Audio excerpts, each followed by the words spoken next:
I chose family. I chose women. I chose America. I love you. Well, you guys, it happened. Lost my job today after 13 years. Never thought a president could affect me this much. Never. Donald Trump. Guess now we'll never know how many licks it takes to get to the senator of the Tootsie Pop row. That's why I'm so sick of these bitches. How many times you around, you won't say something that's not. You won't say something not. I don't understand how you gonna connect and understand what you want to say. How you want next time I wake up, you can just look me wrong. White people are out here crying and regretting why they voted for Trump, and because the policies that Trump has kept it is affecting everyone. You know, I believe that some of them thought that these policies will only affect immigrants, maybe affecting black people, Latinos, Asians, and they didn't realize that America is for rich people. America is for white, rich Americans. And all these stories that have been coming out of white supremacy, white privilege, it's just a narrative to make sure that the rich white people will continue thriving while the standard ones will continue suffering but blaming black people. But the issue is not the black people. The issue is direct from the white government. So in today's video, I want us to watch these clips. These are white Americans. They are out here crying out because they lost their jobs because of the federal policies that federal Americans have lost jobs. Some of them who are working on this we call it USA, they have lost jobs. So it's just chaos on TikTok. Yo, I see white tears on TikTok. I see white people crying on social media, and I'm like, yeah, god damn it, we have been crying all along. All the years black people have been crying. Let's watch these videos and then we'll come back and talk about them. A county that overwhelmingly supported Donald Trump is about to lose its largest employer directly because of Donald Trump's policies. Now, this is Greene County, Tennessee, which is home of Artisan and who is the only supplier of penny blanks to the U.S. Mint. And because of Donald Trump's policy to eliminate the penny, they are on the verge of going out of business, which means everybody there will lose their job. Now, there's a trickle-down effect because the people that work there make the money to keep the other businesses in the county in operation. Now, they're begging Donald Trump, please, to reconsider this decision to eliminate the penny, but Donald Trump isn't listening.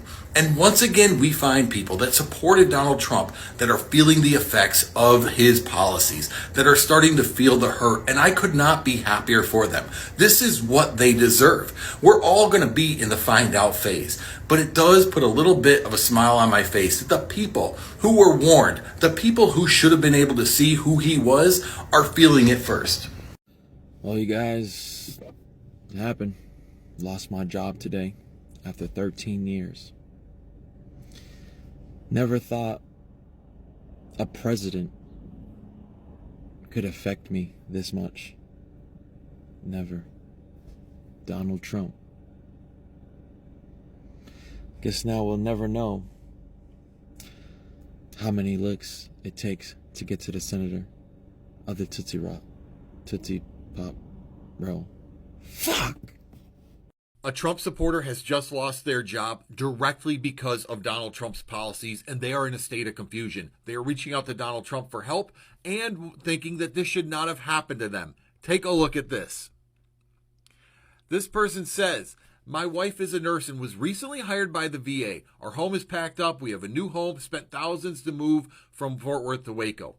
Following Trump's hiring freeze, the VA rescinded her job offer. Now look at what's highlighted. We are all huge Trump supporters, and I know this was an unintended consequence. What do you mean it was unintended? Did they really believe that Donald Trump could create policies that would only affect non-Trump voters, that somehow Trump voters wouldn't be caught up in all of this? This is the find out phase. This is exactly what you voted for, someone who would sow chaos. And it's not just going to affect the people you don't like, it will affect you too.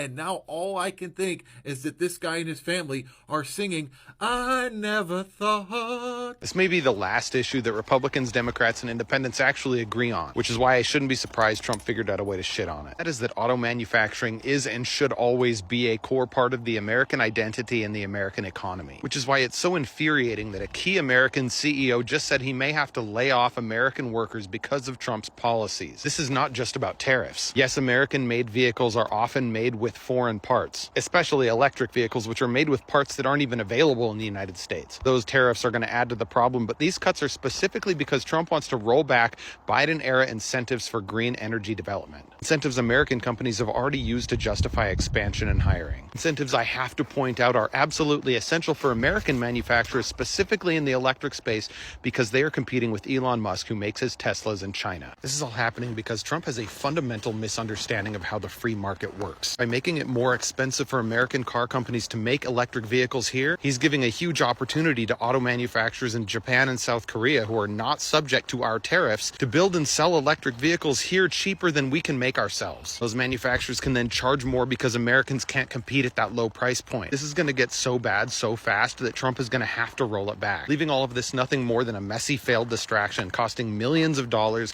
costing thousands of jobs, and damaging the economy and the job market at a time when we need stability most. Thanks to Trump, 17 years down the drain. Got walked out yesterday by 2 security guys who I've been saying hello to for like 10 years. Senior analyst, almost $100,000 a year, day and night studying for these people, figuring out, like under a microscope, how much a woodchuck could chuck if a woodchuck could chuck. Apparently, Donald Trump doesn't think that's important anymore. Thanks, Don. I never thought this day would come. Well, I'm gonna regret what I did. I really regret voting for this guy. Like I did. It's been, what? It's been like 2 weeks? 2 weeks. I'm done. You want to talk about regretting your vote? In 2 weeks, I went from the highest high to being unemployed. Lost my job last night, got a phone call. The repercussions of what Elon Musk are doing with the USAID has real repercussions for real people. For the last 7 years, I have been a shift lead on Project Bus, where we studied to find out if the wheels on the bus went round around or not. And all of a sudden, Elon, who's not even elected, gets in, and I'm out of a job. What do I tell my family? What do I tell my kids? This isn't a joke. This USAID stuff is not a joke, man. This is affecting real people. And the worst part is, what if we never figure out if in fact the wheels on the bus do go round and round? We have some big news right now. While you were sleeping, a federal judge in New York handed Donald Trump and Elon Musk a huge loss in court. A judge blocked any access to any Treasury Department payment system for Elon Musk and any Doge employee, any special government employee, any political appointee. The federal judge did this temporarily, at least until February 14th, until another judge can hear the full merits of a case pending filed by a number of states' attorneys general. The federal judge also immediately ordered anyone who has had access to destroy any and all documents and records associated with their access. This decision was handed down at like 3 a.m. in the morning and is a significant loss for Elon Musk and Doge, because even though they may have only had, quote, read-only access for a period of time, 2 Doge employees did have access to sensitive Treasury Department payment system. And while now they're not allowed to, a federal judge is completely blocking that. I'll do a full breakdown of what this all means on my Substack this morning, so be sure to subscribe to the link in my bio. As always, comment below your thoughts, spread the word, and follow along to stay updated on all the news you need to know about. There'll be more to come soon. We are going to play defense. There are 2 special elections that are going to happen in Florida in April.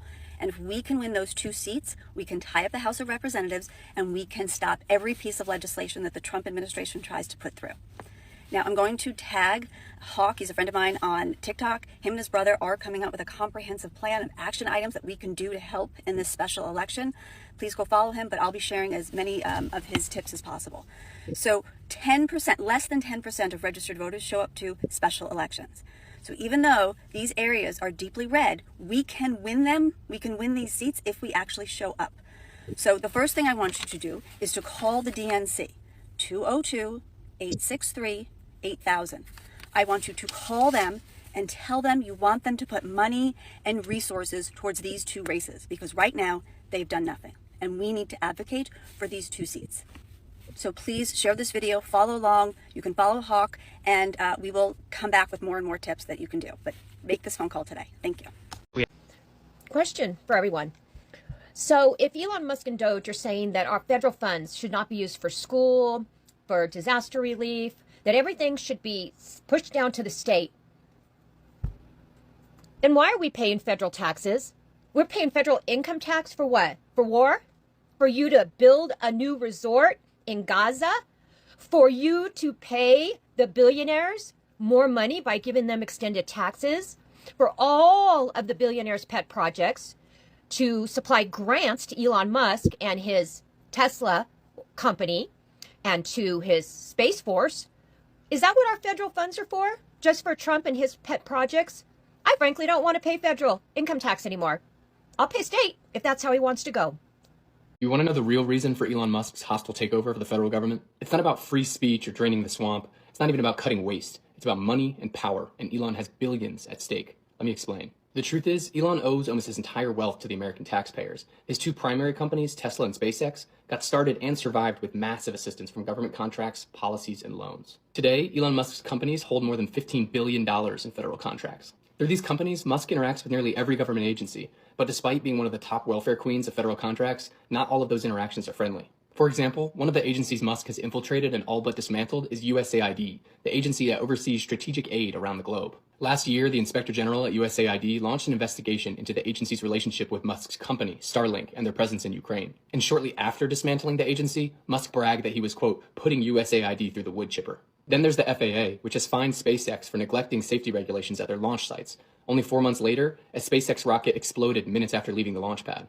Musk has since forced the FAA administrator out of his job and is now digging into the agency's national aviation system. These are just a couple of the dozens of conflicts of interest Musk has in his new role as our co-president. On top of the billions he stands to earn from dismantling agencies that regulate his business, Musk is laying the groundwork for Trump to pass a massive tax cut for billionaires and big corporations. But don't worry, the Trump White House says that Musk will police his own conflicts of interest in his new role. Hello. Ladies and gentlemen of the jury, today I offer up verbatim. The Orange Bloated Donut put out this post yesterday. It makes me physically ill. Are you ready? Here we go. Bear with me. At my direction, we are going to make the Kennedy Center in Washington, D.C. great again. I have decided to immediately terminate multiple individuals from the board of trustees, including the chairman, who do not share our vision for a golden age in arts and culture. We will soon announce a new board with an amazing chairman, Donald J. Trump. Last year, the Kennedy Center featured drag shows specifically targeting our youth. This will stop. That's all bullshit, by the way. The Kennedy Center is an amazing jewel and must reflect the brightest stars on its stage from all across our nation. What are you going to have? You're going to do plays with Sylvester Stallone, Mel Gibson, and that other twat? Can't think of his name. Angelina Jolie's dad. For the Kennedy Center, the best is yet to come. Okay, let me tell you something. For someone like me, who was in the entertainment industry and considers himself somewhat of an artist, and who still does participate in said entertainment industry, I couldn't think of a worse person to be involved with the Kennedy Center. This, in my opinion, is absolutely fucking hideous. You enjoy your day. Have you seen what the Arab American group is rebranding themselves as after Trump decided to turn Gaza into the Riviera of the Middle East? Yeah, the Arab Americans for Trump is now going to be Arab Americans for Peace. How stupid. How stupid. Like, fool me once, shame on you. Did they not see what he did his first presidency? How he did those no-fly lists and we're banning people from coming into the country and all these different types of things, and you thought he was going to be good for the Middle East? Are you out of your mind? Now, fool you twice, it's a shame on you. You guys helped elect Donald Trump.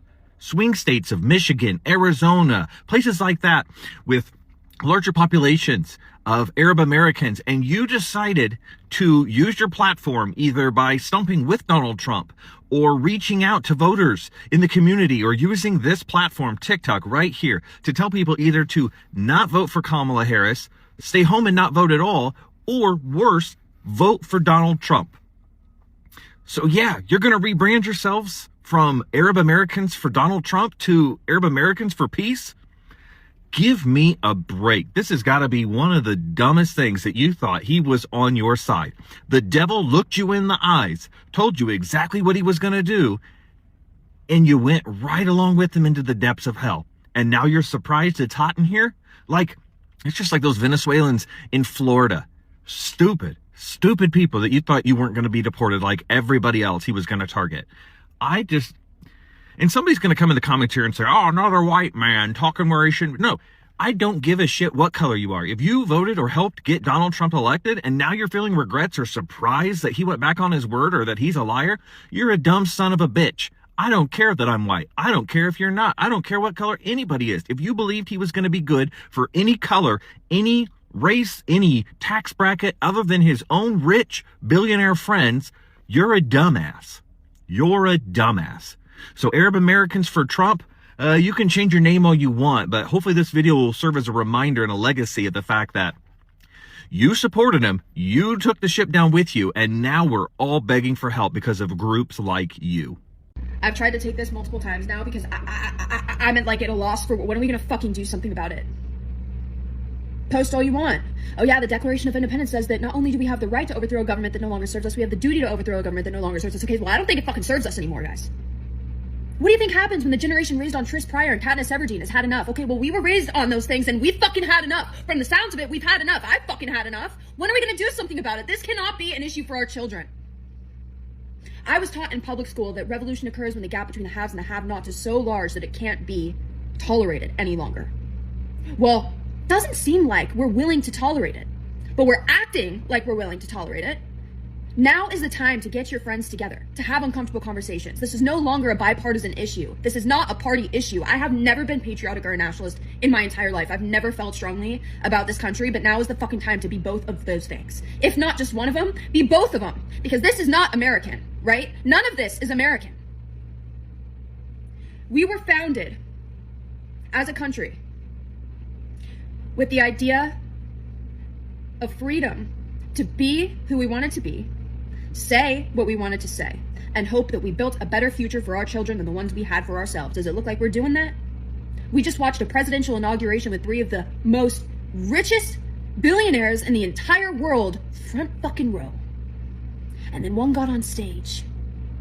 And we know what he fucking did. Oh, it's a Roman salute. No. Then you do it. You think it was Roman salute? You get up in front of a large 20,000 people and you fucking do it. We know what he did. So now is the time. We're watching our world burn. We're watching our country not take care of us. Are we just gonna wait until we're all out on the fucking street? With what little power we have left, it is time. It's time to organize. It's time to get serious. Because before we know it, the opportunity is going to slip from us and we're no longer going to have any margin of wiggle room. Because fire is catching.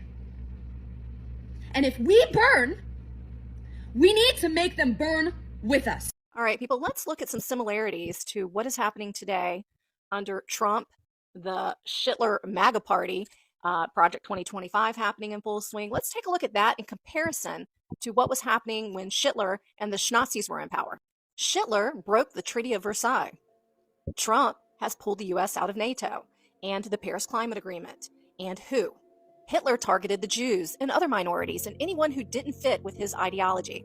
He started raids, deportations en masse.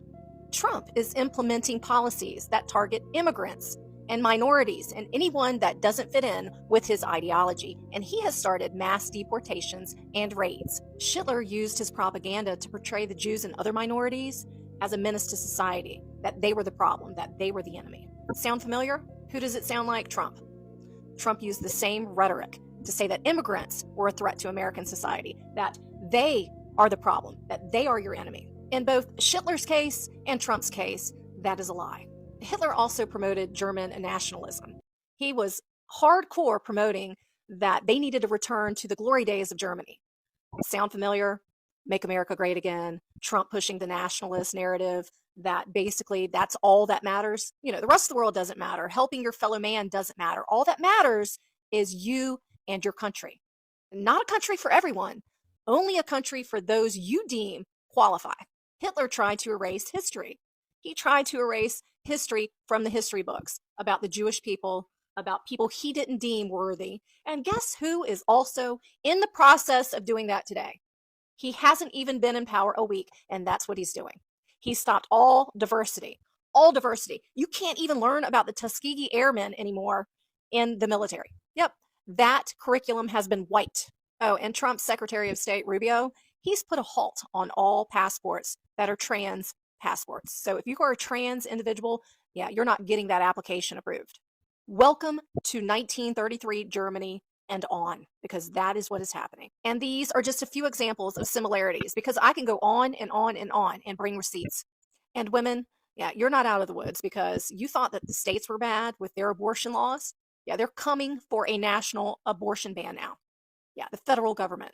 Take a look at what is going to be on the agenda in Congress. And you need to be paying attention to each and every bill. Who believed Hitler's lies and rhetoric back then? Who believes Trump's lies and rhetoric today? Who supports them? Who remains silent about them? So I know one thing. I know beyond a shadow of a doubt that I am going to be remembered for being on the right side of history. I am going to be remembered for speaking up and speaking out and helping however I can for those who are losing their voices and losing their rights here in this country, and for speaking out against the person and the people who are responsible. What side of history are you going to be remembered for? Are you just going to remain apathetic? Are you just going to wait until it actually affects you? Or are you going to do something now? I wanted to add a little bit more nuance to the video where this comment is from. So essentially, the history of democracy is not really as much of a successful one as I feel like we are brought up to believe, at least here in America. Democracies rise and fall all throughout history. It happens a lot. So when European settlers broke off from Europe and came over to America and, founded it or whatever, they drew up the Declaration of Independence and wrote the Constitution and everything. They looked at history, at the democracies that came before them, what made them strong and what brought about their downfall. So specifically in the United States, our Declaration of Independence, our Constitution, our laws, our everything, the founding fathers wrote all of that with the past in mind. And they said, we don't want to slip into tyranny like it's happened in democracies before. I mean, for God's sake, we saw the Yahtzee party rise through elections. They were elected at first. Of course, not everybody knew what they were going to do, but that's the point. They didn't run on this platform of, we're going to do all these awful things. They ran on a platform that sounded a lot like Mr. Dumpy Trumpies. So when our founding fathers drew up everything that would make America what it is, they did it all with this stuff in mind. That is why, likely in school growing up, you heard so much about all of our checks and balances and how all the different branches of government are essentially equal and the power is distributed equally. Again, they did this because they knew what too much power in one part of government could potentially lead to. And with that in mind, because we are so protected, we are sort of an experimental nation. The world has never seen a democracy, or, some of y'all get really cranky and want me to call it a republic. They have never seen a government like this before, at least up until the point that it was created. So yes, theoretically, legally, there are all these protections in place that keep power checked. But like I said, our country is ultimately an experiment. There could be ways to take us down still. we don't know. But from a strictly legal perspective, the stuff that DJT and Elon Musk are doing, it is illegal. So I guess now it's just a matter of, will the people that we elected to put in charge to keep those checks and balances in place, are they going to do their job? We see people, like I mentioned in this video, like federal judges are doing their job, and they're upholding the law, upholding the Constitution, telling DJT and Elon Musk, okay, y'all can't do that. That's illegal. We're stopping that right now. What I meant to be like a short clarification video ended up being me rambling about even more stuff. But yeah, I wanted to provide a little bit more context because I know there are going to be people on the comments in this video being like, well, you don't know. Anything could happen. Which, yeah, anything could happen. That is very true. But legally, what should happen, and knowing history, we are very protected. And it would take, I think, a whole lot for the destruction of the American democracy specifically to actually happen. Welcome back. As I said, black people have been out here crying every more than 500 years, suffering and suffering. We can't get jobs because of discrimination. We can't get good schools because of discrimination. We can't get good health because of discrimination. Black people have been going through a lot of this each and every time. But we have been fighting for ourselves. We have been fighting. We have movements to make sure that at least we are seeking our space in this country. Okay? But now, after Trump has come to power and Elon Musk, the first thing they want to do is to do something they are called budget cuts, reduction in government spending. And Trump said it even before he was being voted in. He said it. Elon Musk knows how to cut a budget, knows how to reduce government expenditure. And what will you think? If the government is cutting budgets, that means that there's some people will suffer. Okay? So the Trump administration focused on reducing the size of government, cutting federal spending. This often means to cut to federal agencies and departments, which led to job reduction. And he told some people to resign. And efforts to streamline government operations, such as eliminating redundancies. And this one also contributed to fewer positions in some federal sectors.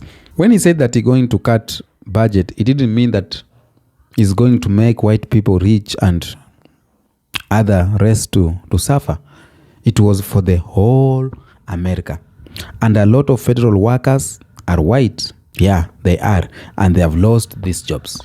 Now they are out here crying that making America great again is not going to work. They are regretting for voting for Trump. Out here, barely a year, even 6 months, even 2 months have not ended. But white people are crying. As I said earlier, we as black people, we don't have much to say on this. We are just watching. Because I believe white for Trump, they don't want to tell black people to help them, cry with them. No, they're just crying for themselves because they know the mistake they did. They did not want a black woman or Jamaican or Indian woman. They wanted Donald Trump. Personally, I always say I'm not against Donald Trump. I am not against him because I love what he's doing. For him, stopping the AIDS from US aid to Africa, I see is an opportunity as African countries to start working for themselves, to start using their own resources to make a fortune out of it. For him, sending back immigrants who are illegal, it's okay because a lot of countries, they are doing that. South Africa is doing that with Zimbabweans that are complaining, Nigerians are complaining. A lot of countries, they want immigrants to their country who are legally for the country.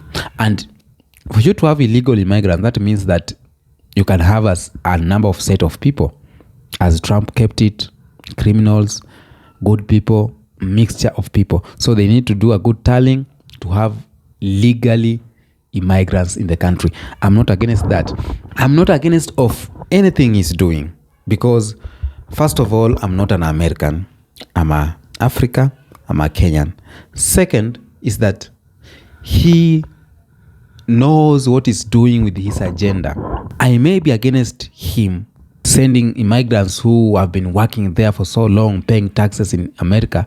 I may be against him of him discriminating other races, but I can't be against the decisions and policies that he makes, like those that are affecting African direct. It's high time African countries, the leaders from Africa, it's high time they know that they need to stand for themselves. They need to fight for their people. They need to make sure Africa is for Africans. As just Americans are doing, as just Trump is doing America for Africans, or America for Americans, Africa needs to be for Africa too. We cannot be out here crying that Trump has cut funded to African countries as if we don't have anything that can create that, like our economy, as if we are not helping them too. Of course we are helping them. So if you cut funds, we cut our resources to you. So what do? We sit down, we do legit business. You cannot threaten us, black people. You can't threaten Africa, because what do you have to threat it with us? So as far as a lot of people are complaining about Trump policies, for me, I support a lot of them, because I think it's a wake-up call for everyone. Each and every country, the Latinos who are coming from Mexico, it's a time now Mexicans to know that they need to make their country better, so that people cannot run from their countries to go and work elsewhere where they are not respected. Because yes, we are making a living from this country, but we are not being respected. That means that we are just like slaves in your country. You don't care about us. It's high times Jamaican government, Caribbean countries governments, African governments, it's high time they see what's happening, and they have to know that nobody is for them. Whatever they are doing with their resources needs to be done because of the people of that country. Okay? And Americans, they have to know this. White Americans, they have to know this. These other races doesn't have anything against them. The people, or the white rich Americans, the rich white Americans, are the people who are causing problems to America. It's not black people. Because whatever black people are doing is just fighting for their rights here in the country. Voting rights here in the country. Police brutality against it here in the country. Fighting against discrimination and racism. Fighting to be given good payment wages. We are not fighting the white people in America as black people. We ain't. So there's no need for you to hate us. And there's no need for them to instigate some fear on you that we as white people, we are bad people. Up to now, you must have known that all of this is just a narrative to make sure that you stay away from black people. And once you stay away from black people, you fear them. That is just continuation of their supremacy. Okay? And there is some policies that Trump has put it to and has contributed to job losses for Americans. As we talked about tax cuts and cooperation, immigration policies too has made a lot of people to lose jobs. And this is of a lot of impact to the white fraternity too from USA. So everything that is being done when you are going to vote, there is no leader will be personally for you that I, Donald Trump, I'll be working with white people. They will be so happy. Latinos will be so happy. No, the laws is for everyone. Something that is different is how they are handling other set of people by unleashing the laws. Like, that's only the different. But the law is for everyone. So those who voted to punish black people, they are the one crying the most. Yeah, they are the one doing that. So tell me what you think of this on the comment section about this video. Until next episode, peace be with you.